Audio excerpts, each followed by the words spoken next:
Hi friends, it's Aubrey. In today's video, I'm going to be showing you some things that my family has been eating recently. There will be some baking and some cooking, so if that interests you, keep watching.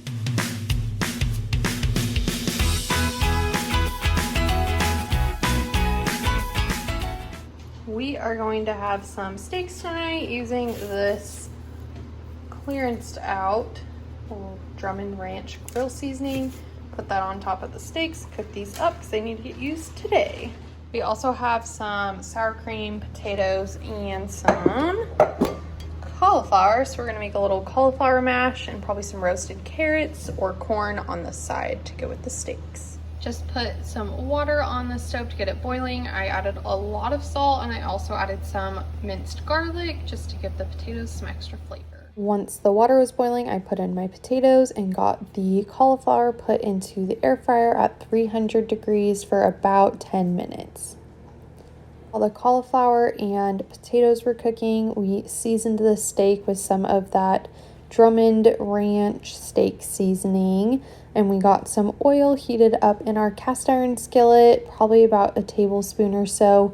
And then we put the steaks into the pan, and we like ours around medium rare. I'm more medium well, but we just made sure to temp them as we were cooking them to make sure they were at our desired temperatures. Now we're going to be making the cauliflower and potato mash. I added in some milk, a little bit of butter, and a few tablespoons of sour cream, along with some salt and pepper, and got that mixed together with my hand mixer. Topped our steaks with a little bit of butter as they were resting and as we got the rest of the side ingredients together. Here's the final plate. This was so delicious. My parents gave me these zucchinis from their garden, and so I am going to make some chocolate chip zucchini bread. I peeled and sliced my zucchini. Now I'm just going to remove all of the seeds from this big one, and then I'll see how much that is and get to the little ones in just a minute. And we'll get this in the food processor to start shredding it up.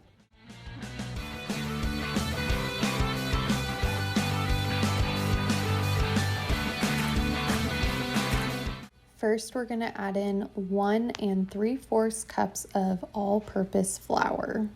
Next, we will add in 1 1/2 teaspoons of baking powder. Next, we'll add in 1/2 teaspoon of salt, 1/2 teaspoon of baking soda, 1/4 teaspoon of nutmeg, 1/4 teaspoon of ground ginger, and 1 1/2 teaspoons of ground cinnamon. We're going to mix our dry ingredients together, and then we will add 3/4 cup of packed brown sugar. Give that a quick mix before we add in our wet ingredients. We'll add in about 2 teaspoons of vanilla. Measure this to your heart's content. Then we will add in 2 large eggs, and then 1/2 cup of unsalted butter, melted and slightly cooled. We're going to add in 2 cups of shredded zucchini that I shredded with my food processor.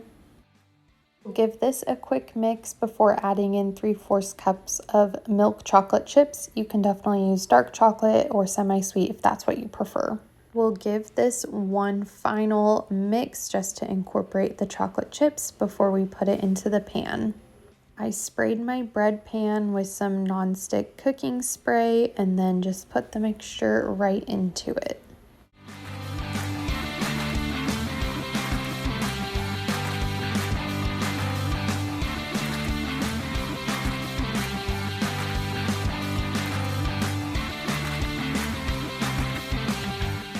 We're going to bake this in a 350 degree oven for about 55 to 65 minutes. I normally let it go for 50 minutes and then check it. And I also ended up with 2 extra cups of zucchini from the ones I shredded. So we'll be making this one again because this was absolutely delicious. Tonight we are having an udon noodle stir fry. Here are all of the ingredients to make the sauce, and then we're also going to be doing some onion and chicken and broccoli and cauliflower to mix into the stir fry. So I've already got those going on the stove. For the sauce, you'll add in 2 teaspoons of brown sugar, 1/2 teaspoon of rice vinegar, 1 tablespoon of mirin, 2 tablespoons of soy sauce, and then 2 tablespoons of oyster sauce. If you have trouble finding any of these ingredients at your local grocery store, definitely see if there is an Asian market in your area. They will definitely have these ingredients for you. We're going to mix that sauce all the way together until it's well combined. And now I'm just checking on the chicken and onion as well as the cauliflower and broccoli. Added the broccoli and cauliflower and a little bit of oil into my pan with the chicken and onions to get that cooking. And while that is coming together, we are going to boil 2 blocks of the udon noodles. We bought the frozen udon noodles from our Asian market. These ones are definitely preferred. If you can't get fresh ones, I would pick these over the dried udon noodles. I just followed the cooking time on the package instructions, and once my noodles were fully cooked, I went ahead and added those in with my veggie and chicken mixture. After I got all of the noodles into the pan, I went ahead and added my sauce, and I stirred this together to make sure it was incorporated well. And I let this cook for an additional like 5 to 10 minutes until I felt like the flavors were all melded together. And so that the veggies were all the way cooked, I did cover this for a little bit just to make sure everything was fully cooked and nice and warm and well mixed together. This turned out really good. I loved the sauce, so if you've been wanting to try something like this out, I definitely recommend this recipe. It'll be down below for you. This next one is just one of our Blue Apron meals. We've been getting a Blue Apron box every once in a while just because we had some credit left. This one was a turkey and carrot over curry spiced rice with a cilantro sauce. And so it was really easy to put together. This video is not sponsored by Blue Apron, but I always find it interesting to see what people are getting from the meal box service kits, so I wanted to include this here. Basically, all I had to do for this recipe was cook up the ground turkey with some salt and pepper along with the carrots. And then I added 2 tablespoons of tomato achar. I don't know if I'm pronouncing that correctly, but that's what I mixed in here. And then for the cilantro sauce, it was about a 1/4 cup of cilantro mixed in some oil, and then 1/4 cup of sour cream. I'm not 100% sure if that's exactly what was in there, but this was really delicious. And I love how easy these meals are to come together. Here's the completed dish. We'll definitely be trying to make this one and recreating it at home. The baby is out with her dad at the bookstore, and we have some really nasty bananas. Let's make some banana bread. These little buddies here need to get used up, so we are gonna make some banana chocolate chip muffins instead of banana bread, just because it's a little bit easier for us to go through and easier for us to freeze. And then these two I think are still fine, so maybe in a few days we'll have to make some more, but let's get going. First, I'm gonna add in the bananas, and we're gonna mix them around for a little bit just by themselves to get them well mashed. You definitely don't need to use a mixer. You can use a bowl. I just feel like being efficient, or I just don't feel like cleaning multiple things. So we're just gonna go ahead and put them right into my mixer. A really good tip is that a lot of grocery stores will put bananas that are still edible but really just ready for banana bread or banana muffins on clearance. So sometimes you can get some really cheap bananas that way if you just find the clearance section of the produce aisles. Mainly at Kroger stores is where I've seen this, but sometimes you can get a nice big old bushel of bananas for like $1, and then you can make a couple loaves of banana bread. We're just gonna mix these until they're mashed, and then we will add the other ingredients. If you're worried about your bananas being a little too lumpy, you can always use the whisk attachment on the KitchenAid, or you can even use a handheld blender to mash up the bananas. We're gonna add in 1 egg,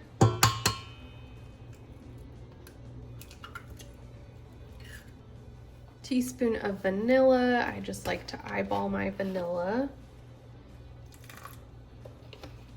While my melted butter is cooling down a little bit, I'm gonna add in a few more things. I'm gonna add in 1 teaspoon of baking soda, a 1/4 teaspoon of cinnamon. I'm just gonna kind of eyeball that.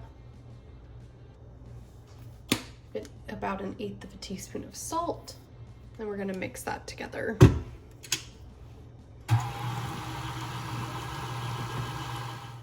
Then I have 1/3 cup of melted butter. Gonna add that in. Mix it again, just to get the butter incorporated. Now we're gonna add in 2/3 cup of sugar. And now we'll add in 1.5 cups of all-purpose flour.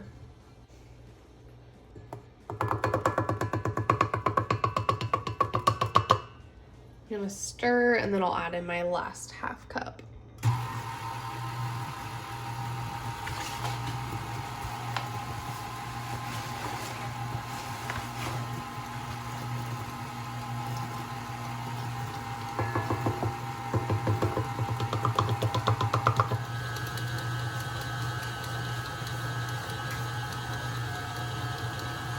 We're gonna add in about 1/3 cup of some milk chocolate chips. You can definitely add more or less, and I will be sure to have this recipe linked down in the description box for you. We're gonna just lightly mix these in.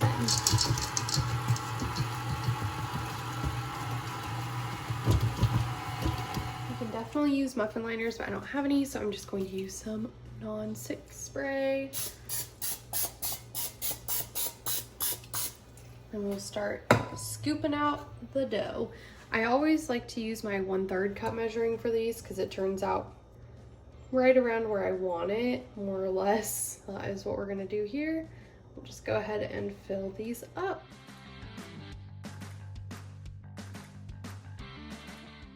We're gonna pop these into a 375-degree preheated oven for about 17 minutes. Kind of just depends on your oven. I normally go for 14 and then check it. I just never want them to get burnt, but let's put these bad boys in the oven.